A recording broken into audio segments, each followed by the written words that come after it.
Policy کے کامیاب نفاذ کی وجہ سے کووڈ کی وبا پر مؤثر کنٹرول قائم ہے۔ وزیر اعلیٰ آج یہاں لوک بھون میں ٹیم 9 کی میٹنگ میں ریاست میں کووڈ-19 کی صورتحال کا جائزہ لے رہے تھے۔ انہوں نے کہا کہ کووڈ ویکسینیشن مہم کی پیش رفت تسلی بخش ہے، لیکن 12 سے 14 سال کی عمر کے بچوں کی حفاظتی ٹیکہ کاری کو رفتار دینے اور 18 سال سے زیادہ عمر کے بچوں کو بوسٹر خوراک دینے کی ضرورت ہے۔ ہمیں بچوں کی صحت کی حفاظت کے بارے میں احتیاط برتنا ہوگی۔ ہر حال میں اس بات کو یقینی بنایا جائے کہ کوئی بھی شہری ویکسین سے محروم نہ رہے۔ ان عام لوگوں کو بوسٹر ڈوز کی اہمیت کے بارے میں بھی مطلع کیا جائے۔ مولانا ڈاکٹر کلب ستائن نوری نے کہا ہے کہ 2024 کا لوک سبھا انتخابات جیتنے کے لیے پھر مذہبی مقامات کو ایشو بنا کر پولرائزیشن کی کوشش کی جا رہی ہے، لیکن مسلمانوں کو ان حالات میں بھی سپریم کورٹ پر یقین ہے اور حالیہ دنوں میں سپریم کورٹ کے کچھ فیصلوں سے ہمارے یقین کو استحکام بھی ملتا ہے، جیسے ملک سے غداری قانون کا غیر ضروری استعمال اور سپریم کورٹ کی پھٹکار، تاج محل پر PIL داخل کرنے والے کو پھٹکار۔ مولانا ڈاکٹر کلب ستائن نوری نے کہا کہ سب سے خراب رول بکاؤ اور اپنا ضمیر اور روح کو بیچ چکی میڈیا اور نیوز چینل کا ہے، جو 2014 سے صرف ہندو نفرت پھیلانے کا کام کر رہے ہیں۔ آل انڈیا شیعہ حسینی فنڈ کے جوائنٹ سیکریٹری سراج الحسن کا قلبی دورہ پڑنے کی وجہ سے انتقال ہو گیا۔ سراج الحسن گزشتہ 30 سالوں سے شیعہ حسینی فنڈ سے جڑے تھے اور قومی خدمات کو انجام دے رہے تھے۔ جشن زینب کے اناؤنسر بھی تھے سراج الحسن۔ ان کی تدفین ایش باغ واقع کربلا ملکہ جہاں میں کثیر تعداد کی موجودگی میں انجام پائی۔ پسماندگان میں 2 بیٹیاں اور 1 بیٹا ہے۔ یہ اطلاع شیعہ حسینی فنڈ کے جنرل سیکریٹری مہندی حسین نے دی ہے۔ اودھنامہ میں شائع ضلع کی خبروں کے مطابق گیان واپی مسجد اور تاج محل کو لے کر چل رہے تمام تنازعات کے درمیان کانگریس کے سینئر لیڈر پرمود کرشنم نے کہا ہے کہ حکومت ہند تاج محل اور قطب مینار کو ہندوؤں کو سونپ دے۔ انہوں نے کہا کہ وہ قوم اور ملک کے ساتھ کھڑے ہیں۔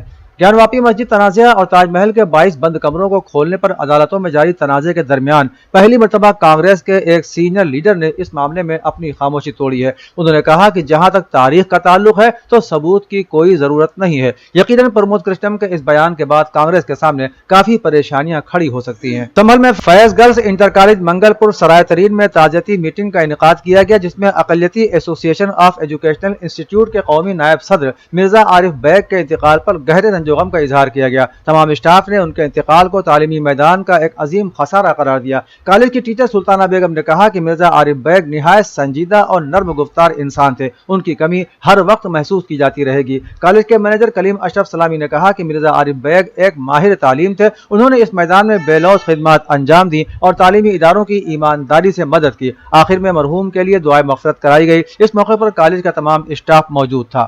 علی مبین میموریل ITI ہال میں امروہہ نگر پالیکا پریشد کے چیئرپرسن ششی جین نے کم و بیش 40 طلبہ کو ٹیبلٹ تقسیم کی۔ اس دوران انہوں نے تعلیم کی اہمیت پر تبادلہ خیال کرتے ہوئے کہا کہ طلبہ ملک کا مستقبل ہوتے ہیں۔ ٹیبلٹ حاصل کر کے طلبہ نے بھی اظہار مسرت کرتے ہوئے حکومت کا شکریہ ادا کیا۔ چیئرپرسن نے اپنی تقریر میں کہا کہ موجودہ مرکزی اور صوبائی حکومت تعلیم کو لے کر سنجیدہ ہے۔ انہوں نے کہا کہ BJP حکومت سب کا ساتھ، سب کا وکاس، سب کا وشواس عنوان کے تحت خدمات انجام دیتی ہے، جس کے مثبت نتائج آپ کے سامنے ہیں۔ انسانوں کی خدمت کرنا اور اس کے لیے خود کو وقف کر دینا ایک عظیم سماجی قدر ہے۔ ان خیالات کا اظہار جواہر لال نہرو میڈیکل کالج علی گڑھ مسلم یونیورسٹی کے پرنسپل پروفیسر شاہد علی صدیقی نے نرسوں کے بین الاقوامی یوم پر منعقدہ خصوصی پروگرام سے خطاب کرتے ہوئے کیا۔ انہوں نے JNMC کے نرسنگ عملے کی خدمات کو سراہتے ہوئے کہا کہ نرسنگ کے میدان میں کافی ترقیاں اور مثبت تبدیلیاں بھی واقع ہوئی ہیں۔ ریڈیو تھراپی و کلینکل آنکولوجی شعبے کے چیئرمین پروفیسر M اکرم نے مریضوں کی دیکھ بھال میں نرسنگ عملے کے کلیدی کردار کو سراہا۔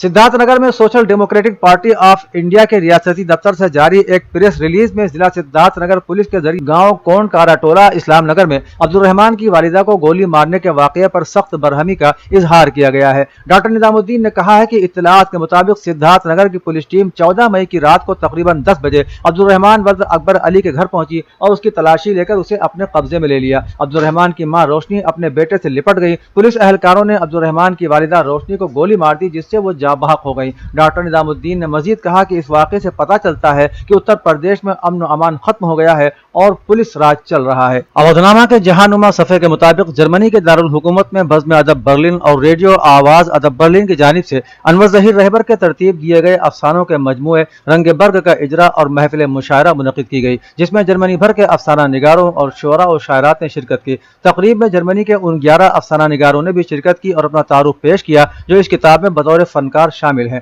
عارف نقوی نے انور ظہیر رہبر کی ادبی کاوش پر خیالات کا اظہار کرتے ہوئے کہا کہ جرمنی کے 11 اہم افسانہ افسانہ نگاروں کے فن اور شخصیت پر کتاب پیش کر کے انور ظہیر رہبر نے جرمنی کی ادبی تاریخ میں ایک اہم باب رقم کیا ہے۔ ڈنمارک سے نصر ملک نے بھی اس تصنیف کو سراہا اور کتاب پر بھرپور تبصرہ پیش کیا۔ ہندوستان سے ڈاکٹر عشرت ناہید نے اس کتاب کو اردو افسانے میں گراں قدر اضافہ قرار دیا۔ تقریب کے دوسرے حصے میں مشاعرہ منعقد کیا گیا جس کی صدارت طاہر مجید نے کی اور نظامت کے فرائض معروف شاعرہ و ادیبہ عشرت معین سیما نے انجام دیے۔ افغانستان میں طالبان نے انسانی حقوق کمیشن سمیت 5 اہم محکموں کو تحلیل کر دیا ہے۔ طالبان حکومت کے نائب ترجمان انعام اللہ سمنگانی نے کہا کہ یہ محکمے بہت اہم نہیں تھے اور انہیں بجٹ میں شامل نہیں کیا گیا تھا، اس لیے انہیں تحلیل کر دیا گیا، لیکن طالبان نے انسانی حقوق اور آئین سے متعلق محکموں کو تحلیل کر کے اپنے عزائم واضح کر دیے ہیں۔ رپورٹ کے مطابق طالبان نے کہا کہ ملک کو 44 ارب افغانی بجٹ خسارے کا سامنا ہے، اس لیے انہیں بند کر دیا گیا ہے۔ ایران نے شیخ محمد بن زائد النہیان کے UAE کے صدر منتخب ہونے کے بعد متحدہ عرب امارات کے ساتھ تعلقات کو وسعت دینے کی امید ظاہر کی ہے۔ وہ اپنے بھائی کی رحلت کے بعد خلیجی ملک کے صدر منتخب ہوئے ہیں۔ ڈان اخبار کی رپورٹ کے مطابق دونوں ممالک نے 2016 میں تعلقات کو سفارتی سطح پر کم کر دیا تھا۔ بتایا گیا ہے کہ ابراہیم رئیسی نے امید ظاہر کی ہے کہ دونوں ممالک کے درمیان مرحوم شیخ خلیفہ بن زائد النہیان کے دور میں تعلقات کی بہتری اور ترقی کی جو بنیاد رکھی گئی تھی اس میں دونوں ممالک کے مفادات کو مد نظر رکھتے ہوئے مزید اضافہ ہوگا۔ امریکہ میں ہنگامی استعمال کے لیے ذخیرہ کیے جانے والے خام تیل کی مقدار 35 سال کی کم ترین سطح پر پہنچ گئی ہے، کیونکہ جو بائیڈن انتظامیہ نے ملک میں ایندھن کی قلت سے نمٹنے کے لیے اسٹریٹجک پیٹرولیم ریزرو یعنی SPR قائم کرنے کا فیصلہ کیا ہے۔ جاری کردہ تازہ ترین اعداد و شمار کے مطابق 13 مئی تک SPR میں خام تیل کی مقدار میں 5 ملین بیرل کی کمی ہوئی ہے۔ اس سے ظاہر ہوتا ہے کہ ہنگامی استعمال کے لیے امریکی خام تیل کے ذخائر 1987 کے بعد اپنی کم ترین سطح پر ہیں۔ لبنان کے پارلیمانی انتخابات گزشتہ اتوار کو ہوئے، جن میں 15 انتخابی حلقوں میں 128 نشستوں کے لیے 718 امیدواروں نے مختلف الائنسوں اور اتحاد کی شکل میں حصہ لیا ہے۔ ووٹوں کی گنتی کا عمل جاری ہے اور اس کے بعد ہی حتمی نتیجے کا اعلان کیا جا سکے گا، لیکن روزنامہ الاخبار نے منگل کے روز 15 انتخابی حلقوں میں سے 12 کے سرکاری نتائج کا اعلان اور کامیابی حاصل کرنے والے امیدواروں کے ناموں کا اعلان کیا ہے۔ اودھ میں شائع مضامین کو مکمل طور پر پڑھنے کے لیے اودھ کی ویب سائٹ www.awadhnama.com پر وزٹ کریں اور ای پیپر پر کلک کریں۔